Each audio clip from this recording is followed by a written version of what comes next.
Warning. This episode contains brain food that will lead to improved emotional and social intelligence.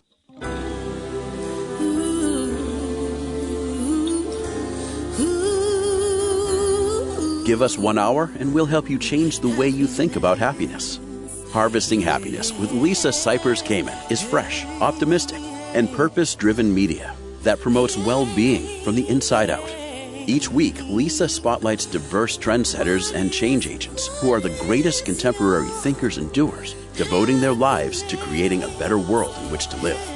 Your host, Lisa Cypers-Kamen, is a widely recognized applied positive psychology expert, author, documentary filmmaker, and lecturer specializing in optimal lifestyle management. Let's get to it. Here's Lisa.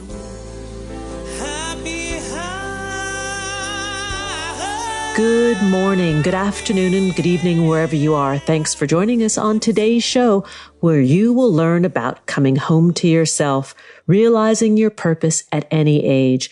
My first guest is Delia. Delia is a certified spiritual practitioner, spiritual writer, and the founder of Vibrate Higher Daily, a vibrational living online community and mentoring program. Delia is an ambassador for Reebok's #BeMoreHuman campaign. She's spoken at panels across the country like South by Southwest and Girl Boss Rally, and has been featured in various media outlets including Glamour Magazine, Girl Boss Radio, Bustle, Black Girl in Om, LA Yoga, Hollywood Reporter, and on and on and on. She recently moved back to her native Los Angeles, and we're talking about her book, Vibrate Higher Daily. Welcome, Lalah. Hi, Lisa. Thank you so much for having me. Oh, I am not only excited to have you, but eager to present to our audience really what you're teaching. You know, this sense of intentional, energetic toning in the way we consume, think, say, and do and live. Yes, it's so important because it governs everything we do. So in your book, you mentioned that during hard times in your life, you were living a life at a lower vibration and limited mindset. Explain what you mean by that. During that time in my life, I was completely unaware that I had a higher self, that I could live at a different potential. And it was, my mindset was so clouded by living in survival mode and not healing from trauma, and being an unhealed young woman in the world who doesn't know herself and doesn't know her higher potential is just a recipe for, just a mess. Life that can turn into a mess. A hot mess. A hot, flaming mess. And so that's exactly what played out in my life, in the movie of my life at that point, in that part of my life's chapter and book. So when I was unhealed, I was attracting people who could not see me on a higher vibrational level and would treat me from their wounds as well. So I was just attracting the same level of energy the same level of vibration I was, like I talk about all about in the book. So our vibration governs everything that we're bringing into our lives, and it sets the tone, the energetic tone of everything we experience, how we see the world. And when I was living as a victim, truly, I wasn't seeing myself as the hero of my life. I didn't know that was even an option. I was always thinking it was something outside of myself that was going to come save the day. So I was always looking for other people to validate my healing and to validate my joy, to validate my sense of self-worth. And when you leave that up to people who are unhealed themselves, that's another hot mess. And so my life was just spiraling and looping out of control, literally to the point where I was in abusive relationships. I was, to a point where I talk in the book, I was suicidal.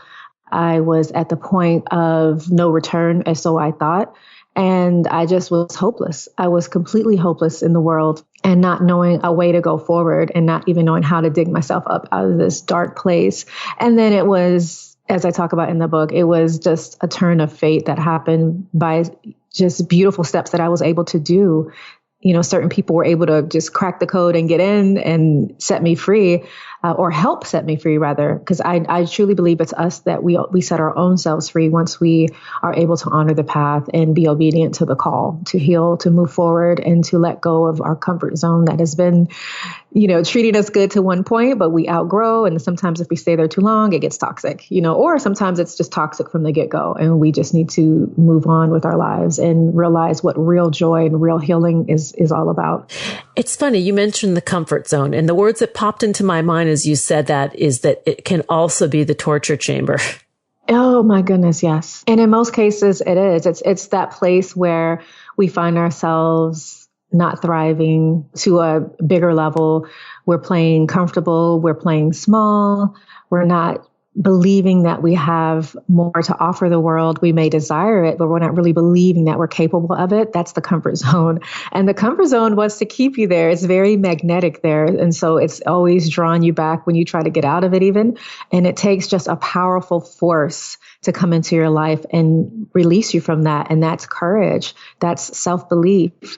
That's love, self-love. And it's vibrating higher daily and living your power. Taking your power back is literally a way to set yourself free. And then to understand that fear that is controlling that comfort zone, that home there, it's an illusion. It's always an illusion. It's making you think that if you go out for all these other things that you want to manifest in life and see actualize, that something's going to happen, and you live in this fight or flight mode, so to speak. And when when you can get out of that, like everything changes. Everything is so mystical.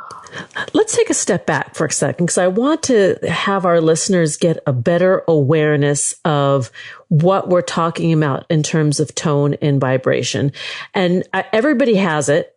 And everybody can recognize it. But sometimes you just need to throw a little awareness on a little spotlight. And you and I spoke before we started the interview about, are you the storm cloud or the sunshine when you walk in the door, right?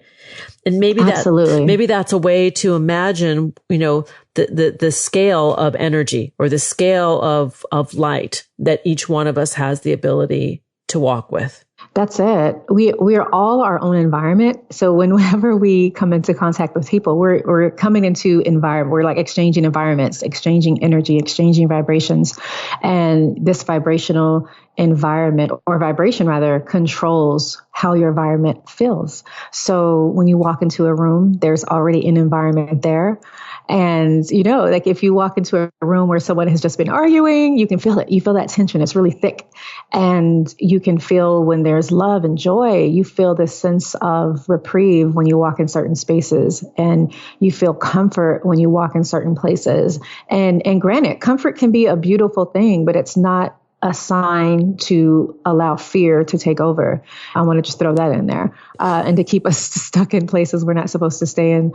But you can show up. And when you walk into a room, are you, like we talked about, are you a cloud, a storm cloud, where everyone is like, ooh, this is a dark energy walking in, or, just a heavy energy? Or are you the sun walking in as the light in the room? Are you being a light? Are you showing up in a higher vibration of yourself? Are you living your power when you put your work out in the world? When people come into your place of business, are you living your power? And that could look like, serving people with mindfulness, with kindness and compassion, versus we all know that experience in the store where someone is just having a bad work day and they're making the customers pay for it. They're unkind and maybe rude and just short. And maybe that can be someone on a phone call that some company you're talking to in customer service, what have you. But we all kind of know these vibes that we're picking up from people when we interact and exchange with them. And the interesting thing to know is that energy can be transferred. So it's important to keep this in mind. Am I transferring this vibration, this energy tone to someone else? Or is someone else's energy tone and vibration being transferred onto me? Am I absorbing that? And that's where we start looking at things like being empathic. I believe we're all empathic to the point where we all can take on other people's energy and feel it. But you're able to be empathic and living in your power when you know how to transmute that and not let it penetrate deeply into where it becomes you. You just shower it off of you, just with self-love, just with mindfulness that this is their thing, not mine.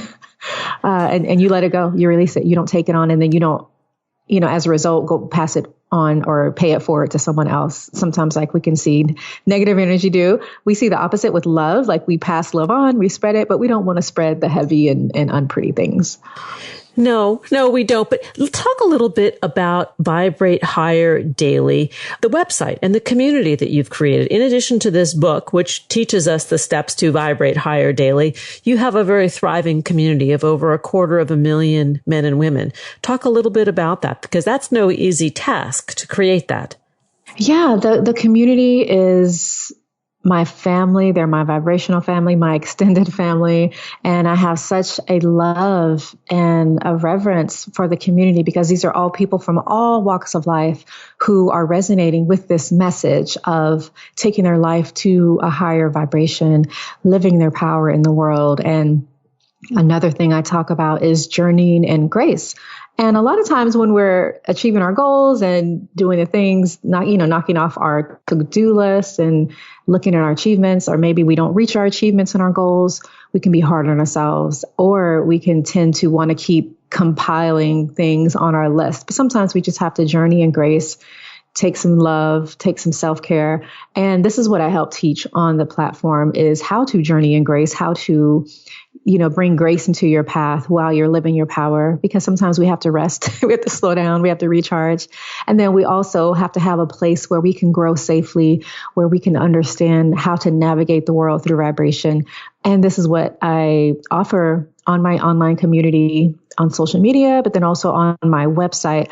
And I'm just so excited because right now we're undergoing a major makeover on my website, on the member community, where it's going to be a way different experience, how to teach, how to learn about vibration and vibrating higher in the world. And I'm so excited about that. But there's so many people. We're not alone. And we see that through community on my platforms. And I love it. I love just showing up every day in service and channeling the message of Vibrate Higher Daily in whatever way comes through. I think you hit upon something so powerful, that for one to live their most fulfilled way or path, in my experience, it has been to be of use to others in whatever it is that we choose to do. Yes. That service is the pathway to vibrate higher, to a sustainable level of happiness or contentment or well-being, whatever word you want to insert there, Yeah, that's so true. Yeah, in chapter 4 of the book, I talk about this because you're right. It's such an important key part of our true fulfillment.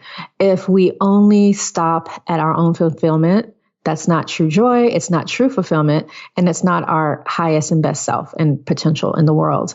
And so when we can look outward after we've done all the inner work, and when we can look outward, or as we're doing the inner work, really, we can look outward and see, where is my passion and even my pain, and like my pain in the world, like what have I been through that has caused me pain, but I know that I've learned something. So now I can go forward and help someone else in that same position. Like now that I'm not in pain anymore, I can reach back and help someone else out of their pain. And that can look so many different ways, whether you're a therapist, whether you're an artist, whether you're a person helping someone in customer service. Like you just have a heart now to show up in the world as a balm, as a medicine to someone's soul. And you understand that your vibration, no matter what you're doing, can help people do that. And it's so important, that part of service. And then when we're in service, we're also helping ourselves. How often do we, some days we need advice ourselves, or we're not feeling our like our highest self. And then we give someone advice and we're back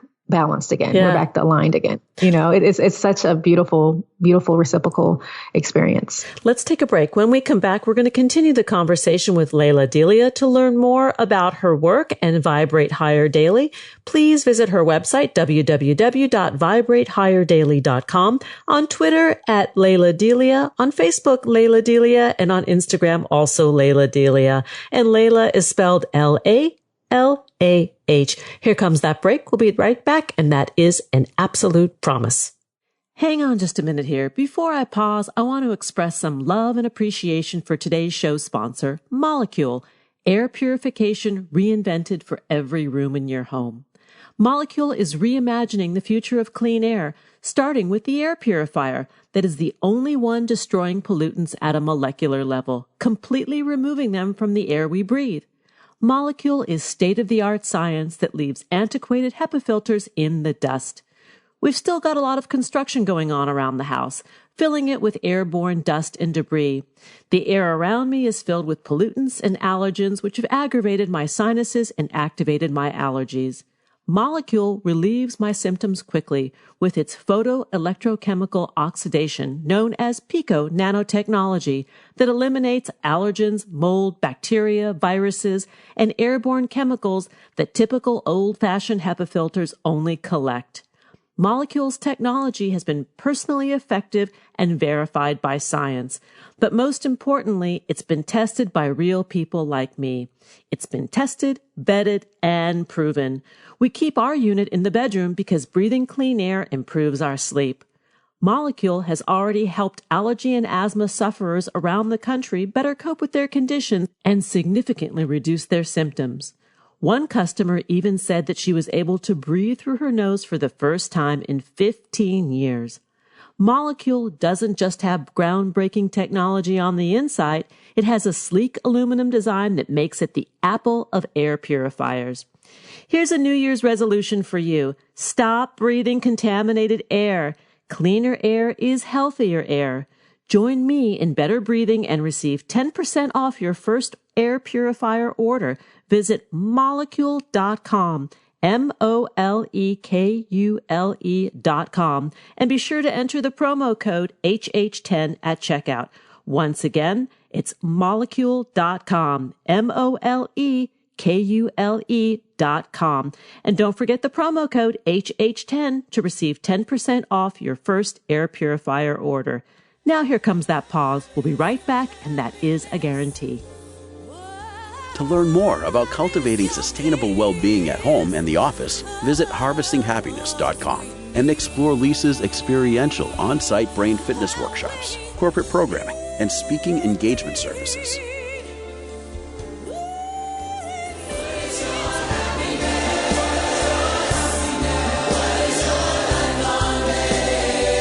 And we are back, talking about what it means to come home to oneself. Let's return to the conversation with my guest today, Delia. So Lalah, talk a little bit about how your dad's mindset influenced you. He was truly a teacher sent to me, not just a parent, but a teacher who was able to plant this life into me that as a young girl didn't always flourish at the time, but it did when it was supposed to. That's what I believe. And he was able to set the tone vibrationally as a young person. And back then, granted, I loved it, but I didn't always understand what he was doing. But he was vibrating higher. He was living in South Central LA and, you know, bringing me up to be a woman of integrity, a young girl who can navigate her environment and not settle for, you know, things that didn't serve me. And did I always listen? No. I had to go like, you know, most young people. Of course you did. Yeah, right. I'm like, I think I need to rebel right here. So you know, and it's funny because young people, how the brain is just mapped out. It's not that they want to rebel. It's like they just really are testing, you know, their coming of age and their, you know, their growth in the world, and hormones are haywire and going everywhere. And you just think that you know more than your wise parents sometimes. And so I truly was, you know, I loved my father, but I was truly rebelling to a point where I was settling for friendships and, you know, all the things that didn't serve me. And my father was always like, that's not for you. And sometimes he would step in with a stern, you know, interception, like make me in relationships or, you know, make me go to certain functions that would help grow me and expand my mind, read books to me, really spend time with me, taking me places that would expand my mind as a young person. There was days when we would drive outside of our neighborhood, many times drive outside of our neighborhood, go to different types of events and functions where the people were completely different than what we were seeing in our close-knit neighborhood. And it allowed me to look at the world a little different. Like, oh, okay, people are living differently. And it sparked curiosity as a young girl to where that I was able to feed off of that curiosity And that was a saving grace ultimately. I think where it manifested the most for me growing up was in the creative outlet. And he fed into my creativity. He saw kind of where I was taking hold of everything he was showing me in the arts. And he would feed into that support and have me, at places and events and trainings and schools doing all the things. And when I was going through all my things in the world, all the pain, that it was my art that I came back to versus, what you're seeing now, me as a writer, a spiritual writer. It really is a cathartic place for me.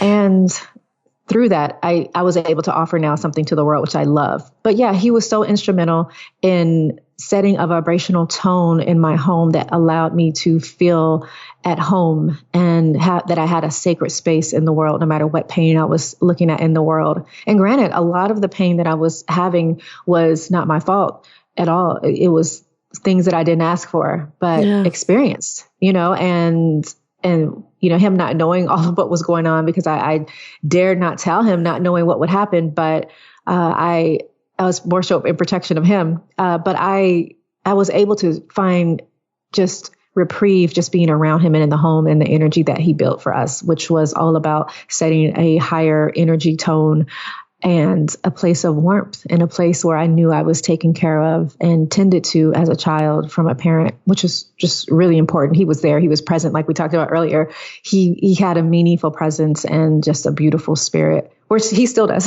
He still does to this day. And in Vibrate Higher Daily, you reference the work of Joseph Campbell and the hero's journey. And then you just shared about your own story or your own journey of, not hearing the call or the advice of the father. And I'm thinking to myself as you're speaking that part of the paradigm of Joseph Campbell's heroic journey is that the story must unfold the way it does in order for the hero to be activated, right? So all of the negative stuff, all of the challenging stuff must occur in order to give rise to that flame. Oh, absolutely. It's the ingredients. If we look at our lives, if we look at that hero's journey in the life of a cake, like it takes everything. It takes the eggs, it takes the milk, it takes the butter, the coconut oil, whatever you put in it. It takes the type of flour you use. And if you leave anything out, that cake is going to be a mess. Lopsided. It's going to be lopsided, and it's just not going to be its full potential self, that yummy cake, right? That it could be. So, but our journeys are the same thing, no matter it's interesting because I heard this is Kirk Franklin's reference actually, but he talked about, now if you put an egg like by itself and crack it and just put it in a bowl, nothing happens. And if you put flour in a bowl by itself, nothing happens. If you put sugar in a bowl by itself and nothing happens, so on. And he just talks about, but when you mix all the things together, the flour, the milk, the oil, the eggs, the salt, it creates a cake, once you do all the steps, once you allow the process. And that's our lives. Like that's what the journey is. All the things that we don't understand by themselves when it's happening, it makes no sense to us. We can't digest it. We want out of it, but we don't see that something else is building. A process is happening. And a path is being made for us. We're being fortified. We're being initiated, and we're being molded to become the hero of our life. And if we just allow it, if we surrender to that process, if we trust the process, if we lean in and say, how can I be of best use in my own process? How can I stop being an enemy to my process? Because the process is never against us. It's always for us. And when we can allow that to be what it is, we understand now that, okay, I can insert myself in this whole paradigm as a hero versus a victim. Yeah. You can always look at, and Joseph Campbell talks about this motif of the hero. There's always an adversary. There's always some mystical person who comes in your life that initiates your healing, who gives you inspiration to know that you can carry on. And it just happens on. And then it's a space where you go from being a victim, or you go from just really being this underdog to now really having a say so in your own life. You no longer are on autopilot.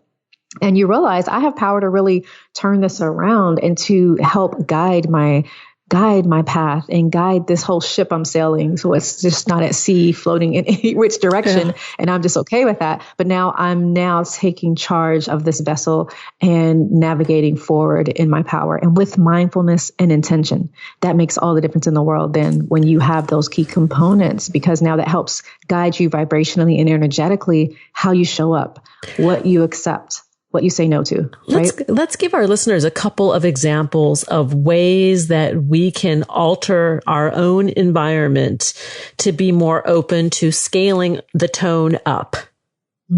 Yeah. Oh, that's so important. So for one is to pay attention. Your body is always speaking to you vibrationally. It's your body is it's a monitor, and it's allowing you to feel and to sense how something is reacting to your body, how your body is reacting to something energetically. So say if it's a food you eat and it's really causing fatigue, it's causing brain fog, you can't function after you eat it or after you consume it, then something as small as that is awareness. That's vibrational awareness that I talk about in the book.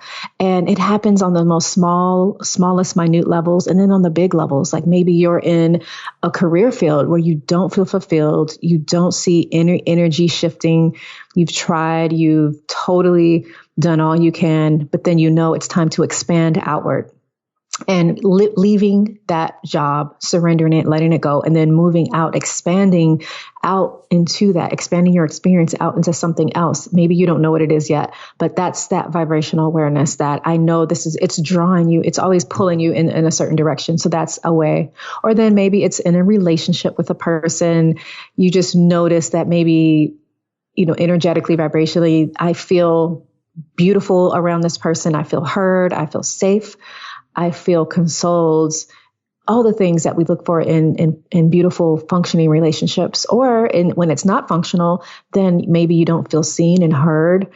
There's no consoling ever. There's no encouragement, and there's no exchange. There's no balance there, and you feel heavy about it. And that's vibrational awareness to move your life into a better, higher direction. So it's always, it's about the sense, it's feeling sensory wise what we're experiencing and honoring that's vibrational feedback from your body, from everything about your body, mind, and spirit. So there's this listening, and there's an attunement to our surroundings, to our thoughts, to our feelings, without necessarily believing everything that we think, because there's a downside to that as well. Oh, absolutely. Yeah, because everything that you think, if you just go off of your thoughts alone, they're not like facts, we kind of know. Honey, they're not facts. They are not facts. Like they are so not facts. And even that, like we're doing it even then when we're guarding our thoughts, when we're kind of saying, oh, okay, I had a wild thought. Like if we act out on every thought, like, can you imagine what our life would look like? Right.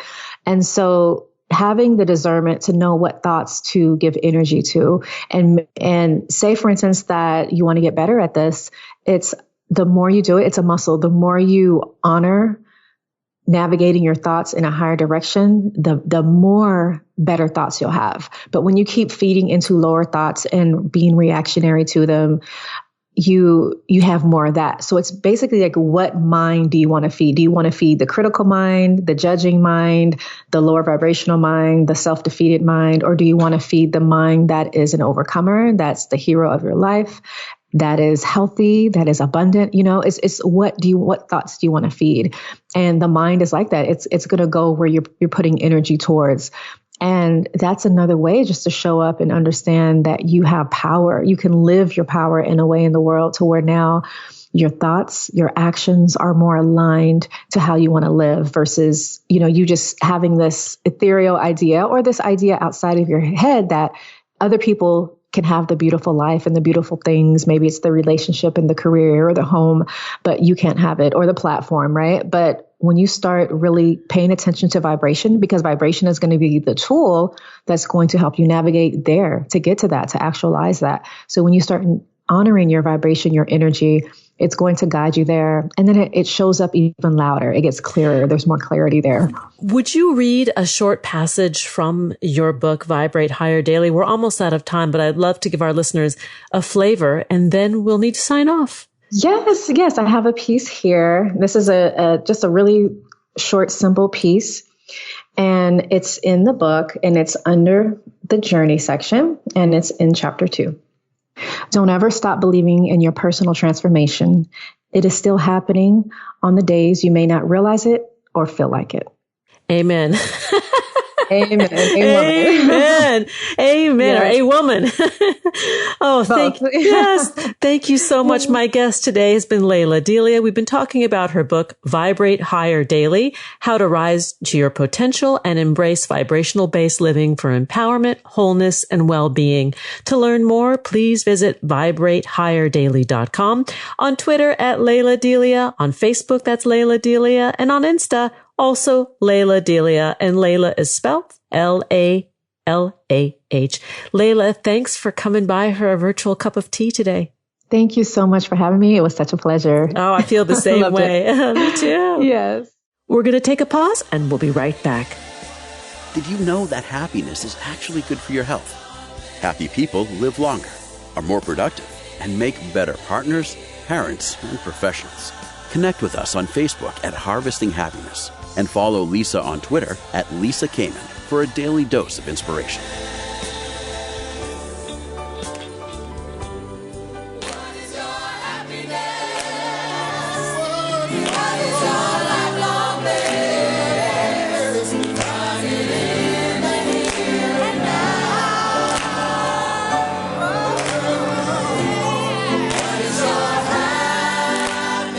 We are back, continuing the conversation about the realization of purpose at any age. My next guest is Lucinda Bakken White, who wrote Confessions of a Bone Woman, Realizing Authentic Wildness in a Civilized World. So we are going to get wild with Lucinda today.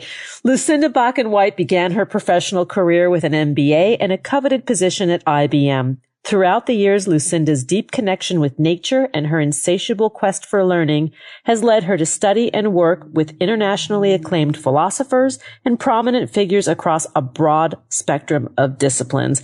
And she's written this really interesting book, and we're going to talk about this. Lucinda, thanks for joining us on the show. Hi, Lisa. So fun to be here with you. Oh, so fun to have you. Like just in the little chit chat we had, prior to starting, you've warmed my heart. You've grabbed my heart mostly because of when we talked about your name. You were born Lucinda. You became Cindy and you're returning to Lucinda. Yes. Full circle. That's one of my lessons. Yes. And talk about your book, Confessions of a Bone Woman, Realizing Authentic Wildness in a Civilized World, which introduces a concept I'm not sure that many of us has heard of before. What exactly is a bone woman?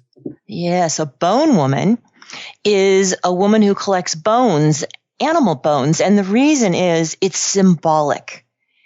If we're spiritual beings having a temporary human experience, and we die at the end of this lifetime, but our soul continues on, we have two aspects.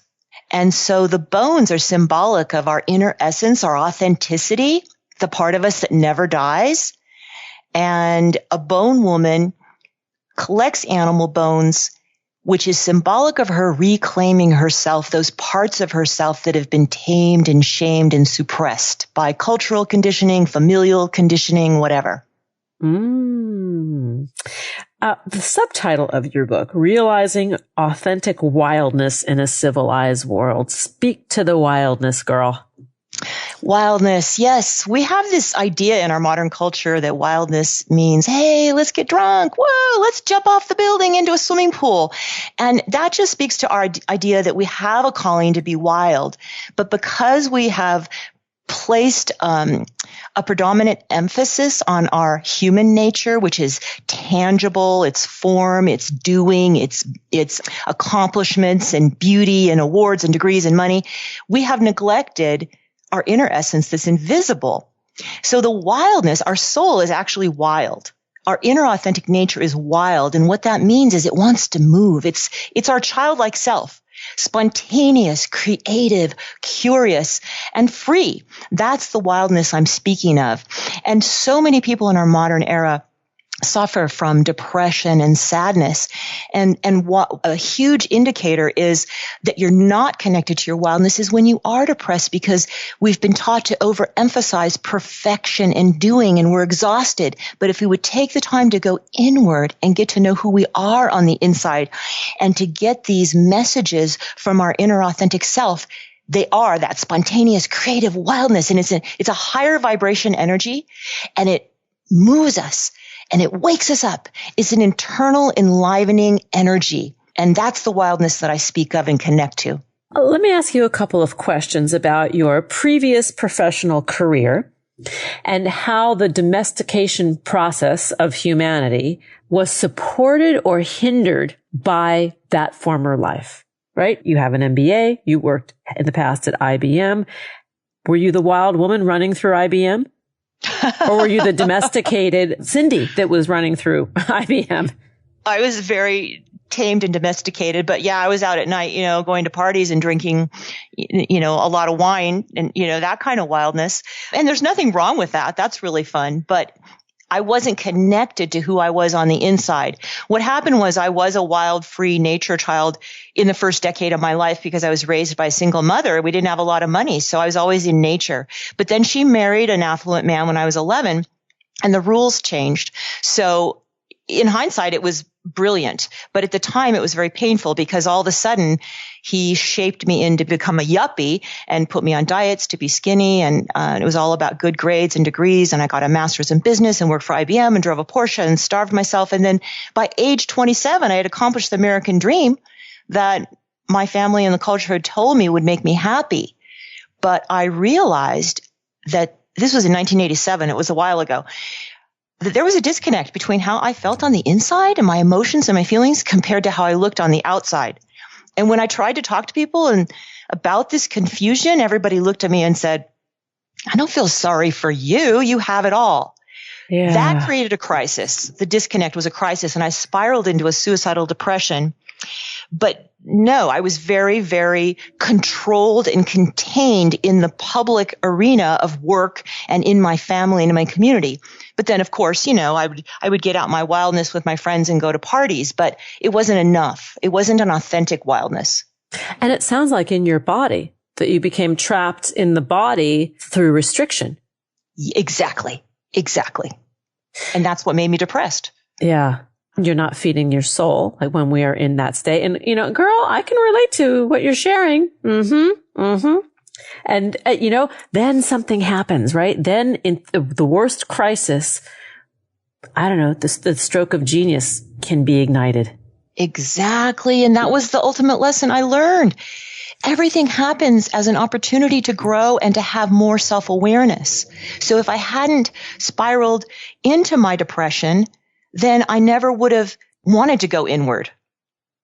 So the depression came on about age 27, you said? Mm-hmm. Yeah. For me, it was 30. Yeah. Right in that window. Yep. So it's like it's the midlife crisis before midlife. It is. And it's very common. We're talking about issues that are collective. Yes. Well, what society tells us we should be, what our family dynamics and our family culture tells us we should be, and then what our soul or our spirit or our higher self yearns for. Yes, and they're all good. I mean, at first I was so angry that I rejected my family and, money and acquiring things. And I eventually grew through that and realized, oh no, that was brilliant. I learned this. It's just all is good until it's out of balance. So I just needed to rebalance myself. And the opposite can be true. I have friends that are so spiritual and high vibration and lovely and loving, but they're not grounded in the earth plane and they're struggling making a living with survival. So, it's all good. We just need to balance it, but also be authentic, because a lot of times we follow cookie cutter formulas for success, and that's outside of us. There's something inside of us that's unique that wants to emerge, and that's the enlivening wild force. You are quoted as saying the world is suffering from a spiritual crisis. What is that, and what is the solution? Yeah, the spiritual crisis is that our soul, that inner invisible essence, is connected to the spirit that runs through all things. Everybody, including a plant and a tree, has a soul, and the spiritual realm. Doesn't matter what your religion is. It's the connective underlying force, that part of us, the bones, that's highly connective and will never die. So when we overemphasize our human nature and we're accomplishing and acquiring and consuming, we are out of balance because we're not going inward to connect with the invisible essence, the spiritual wildness. It's a higher vibration energy. So we can think our way out of all the problems of imbalance right now. And it's all important to recycle and to rescue animals that are abused. It's all really important, but it's going to happen slower, and we're so out of balance. It's going to require this inner essence that's authentic and wild and a higher vibration. Things move faster with spirit. So if we can go inward and people can be the change they want to see, go inward, connect with who you are on the inside, be spontaneous and creative, remember who you were as a child, express your essence from the inside out. It's a higher vibration. You'll get inspiration. What your gifts are that need to be shared with the world to make the world a better place. And it's going to happen quicker. That's the crisis. Instead of seeking outward or blaming other people, you need to do that, or he's wrong, he's right. Go inward. Who am I authentically? I have a gift to share. Let me express that. That's what the world needs to heal. Yeah, I agree. And it's scary for many people, right? If you have been consuming the diet that the media tells us that we should eat, it's kind of food for sheep. And then you have this crisis or spiritual awakening, depending upon how you view that. It can be scary, that shift to step into that wildness, that wholeheartedness, that genuine childlike beauty can be intimidating, I think.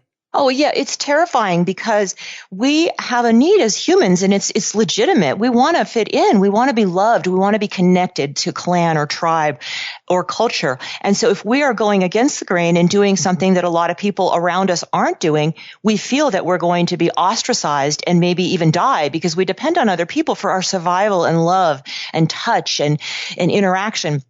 So yeah, it's really scary. But if you look throughout history, there's always those pioneers that are on the leading edge, the forefront of change. And so it requires strength and sort of a conviction with knowing something on the inside. And what happens is when you find someone to support you, which is why I firmly believe we need elders of consequence, significance, elders who are sharing their wisdom and holding a sacred container for younger people who are going through these transitions and want to make change, that understand what they're going through and allow that for them. But once you do that and you get over that threshold of fear, or you have support and you take the first step, it's amazing. Things start happening. You change your vibration, and by law of attraction, you start attracting people that are like you, or teachers, or support, or opportunities. And then all of a sudden you're not alone. You realize there are other people out there doing this work, and then you start attracting them and unfolding.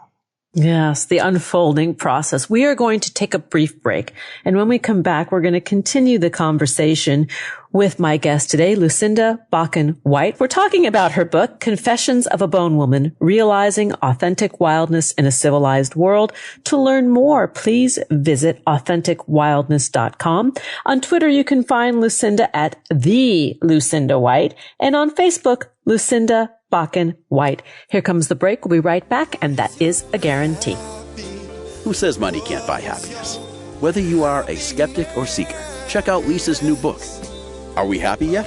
8 Keys to Unlocking a Joyful Life. A boot camp manual for greater emotional fitness is available at Barnes & Noble, Amazon, IndieBound, and HarvestingHappiness.com. Here's a truth bomb. Emotions are contagious, and happiness is a universally desired state. But we tend to forget that we all have the freedom to be happy or the liberty to be miserable each day, regardless of external circumstances. Explore the journey of human happiness, how to find it and keep it, with Lisa's documentary film, H Factor. Where is your heart? Visit HarvestingHappiness.com to learn more.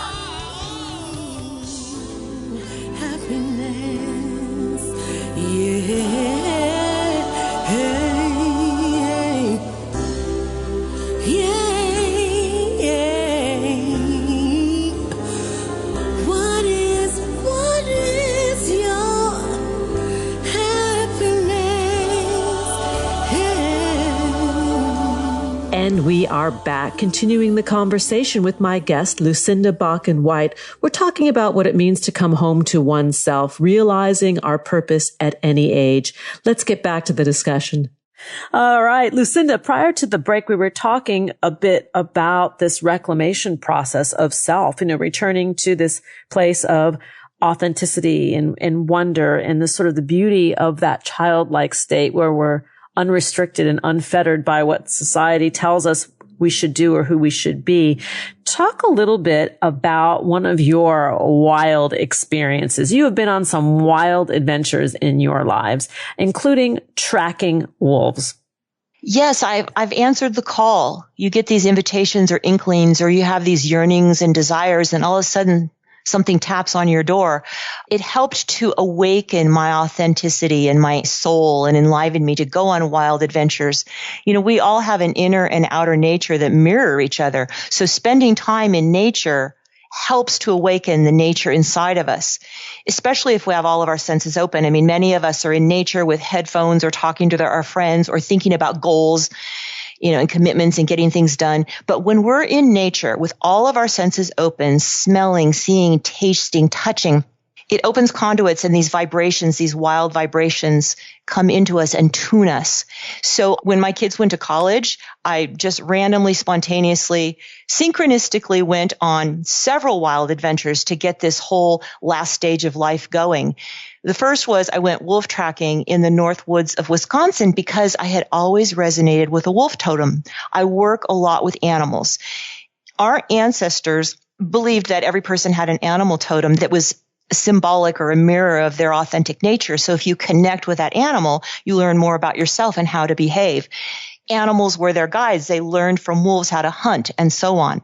So I had always identified with wolf as my totem when I was a mother and wanted to go wolf tracking and see a wolf. There were no wolves in California at the time. But do you know the first wolf that had been documented in something like 80 years crossed the border into California? Literally exactly on my birthday, but what? 2 months before. Yes, on my birthday and 2 months before I went wolf tracking in Wisconsin. So those are some of the synchronicities and signs that I look for as validation from the universe. Then after I went wolf tracking, I went to Africa for 2 weeks with a very small group of people I'd never met, and we shadowed the sand bushmen in the middle of the Kalahari Desert. Again, it's about hearkening back to our ancestors and our ancient ways of being when we're deeply connected to nature and we have a symbiotic relationship. So I was working with them about how they survive, track animals, and live in complete reverence with planet Earth, Mother Nature, the wilderness, and have a symbiotic relationship for survival. And what about going eye to eye with a lion while on safari? Well, I was with this same group that I'm talking about, so it wasn't our typical safari where you're in a Jeep with a tour guide. We were on safari in silence. Wow. And no cameras, so that we weren't putting a camera between us and an animal. That we just opened all of our senses to connect with the animal and their behavior and their spirit and their essence. So we were in this one situation where it was an enclosure where they took lions that were in danger for being killed because they had encroached on cattle farmers. So they were wild lions, but they were in enclosures, and we were able to get up close and personal with them. And it was a really transformative experience for me because I was so close to this lion. It could have leapt at me and killed me. And the transmission from its eyes and the radiance and the beauty of being that close with a wild animal was very transformative.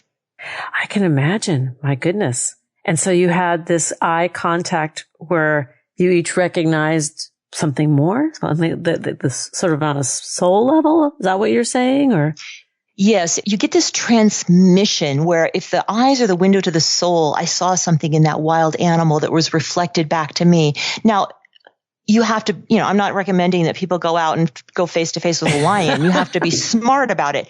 But I was on that precipice of, okay, I could be eaten or lunged at right now, but I probably won't. I'm scared.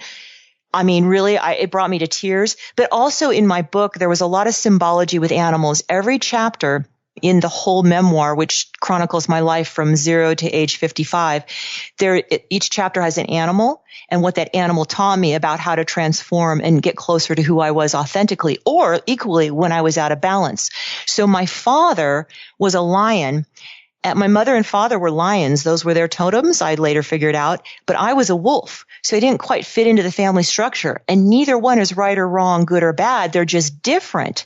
And it speaks to the authenticity and not being, when you're a parent, trying not to shape your children into your own mold, but to recognize their authenticity. And that's something that our ancestors, indigenous cultures do. So coming face to face with that lion was helping me reconcile a lot of the issues that I had with my father, who was a lion, and seeing him in his beauty and who he was. It's pretty esoteric, deep stuff, but you don't even have to know what's going on. It's just a vibration, and vibrations help us transform. Yeah. Oh, I'm mesmerized by what you share. Talk a little bit about the need for all of us, and you touched upon this in the prior segment about being in connection with our elders and your interest in stepping into that role to be that mentor and that guide. That's part of the reason why I'm interested in indigenous cultures, because back in those days, elders were revered. And I knew from a young age that I craved elders that were wise and strong and that would hold a container for me and not judge me. But I didn't have that kind of support, and I stumbled along on my own and knew that someday I would be that elder of significance holding a container for people who had similar issues to me. We are a society that overemphasizes the material aspects of life, and we absolutely fear death, don't want to talk about it, and fear aging, and the two go hand in hand. And when somebody starts to wrinkle or get older or sag or gain a few pounds, we're taught that that's unattractive and there's something wrong with us. I don't have any problem with plastic surgery. It's your intention. Are you doing it because you don't feel good about yourself, or does it help you? Great. It's like combing your hair or washing your hair. But is it because you really don't want to grow old and you're not looking at it? And you're afraid of death or dying. It's so common. It's epidemic. Yet I know that the reason the body declines and starts to age when we're older is intentionally, so the inner essence will then take priority and radiate and magnify out of us and share that enlivening wild energy with all the people in our circumference. So that's the other thing the world needs to change. We need to be more circular and collective. So the elders, it would be awesome if younger people would respect the elders, and then if the elders would step up and recognize they have something inside of them that needs to be shared with the world, a special gift, and that the younger people need them to hold the container, tell the stories, hear the stories. And likewise, the young people keep the older people enlivened with their young energy and connected to what the current issues are. Well, and this speaks to multi-generational housing, the way that we used to live. If you go back 100 years, right? And further, we would live communally. There would be multi-generations in a household. And then the more affluent we became as a Western society, that became less fashionable. No, you're absolutely right. And that's why I look to the indigenous cultures. Yeah, we are modern. We are here on planet Earth to expand and create and change and modernize. But again, it gets to balance. And I do like looking back to the indigenous cultures to see what worked for them and bring the best of the past forward. And again, everything we're talking today is about connection and balance. There is no right or wrong or good or bad. It's just that we are disconnected for all the reasons you just said. So we need to reconnect in the family units if we can. It doesn't have to be a blood relative, but just to get the multi-generational thing going. And it's the same with our human nature and our soul. It's about connecting with our human nature and our soul. And then the same thing with the judgment and the warring and the anger outside of ourselves.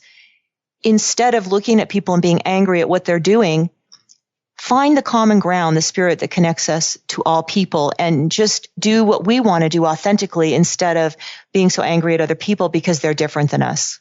As I'm reading, different parts of your book, I happened to attach to the words Manolo Blahniks. And I thought, all right, this is a girl I can talk with,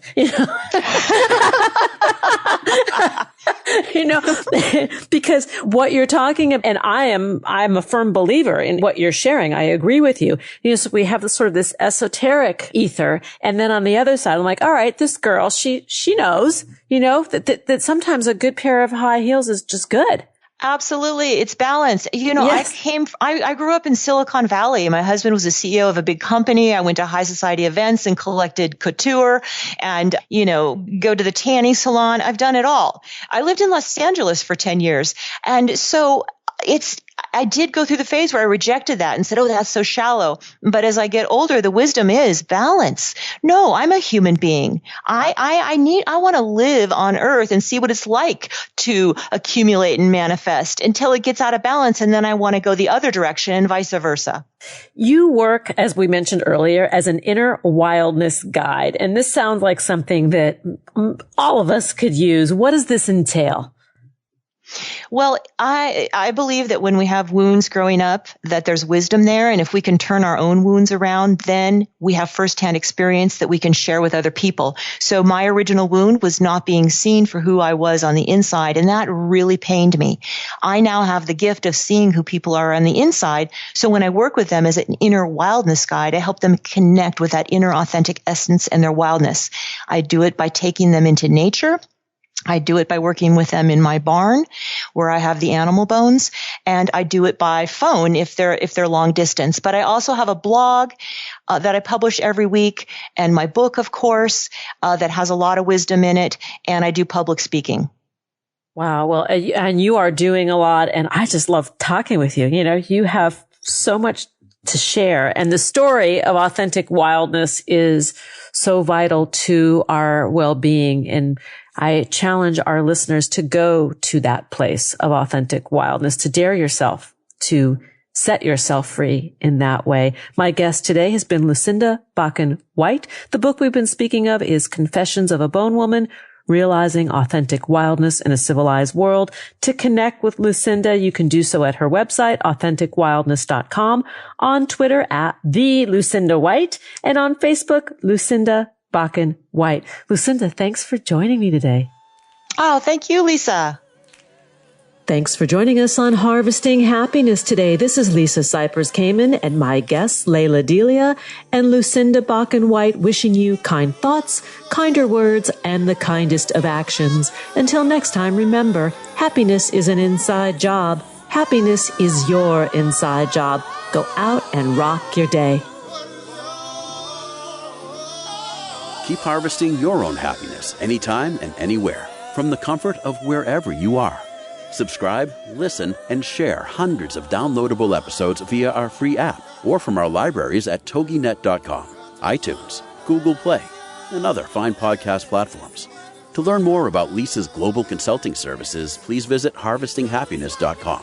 Spread more joy by liking us on Facebook at Harvesting Happiness and following Lisa on Twitter at Lisa Kamen. Harvesting Happiness is produced in collaboration with TogiNet Radio, KBUU Radio Malibu.net, and is available on PRX, the Public Radio Exchange.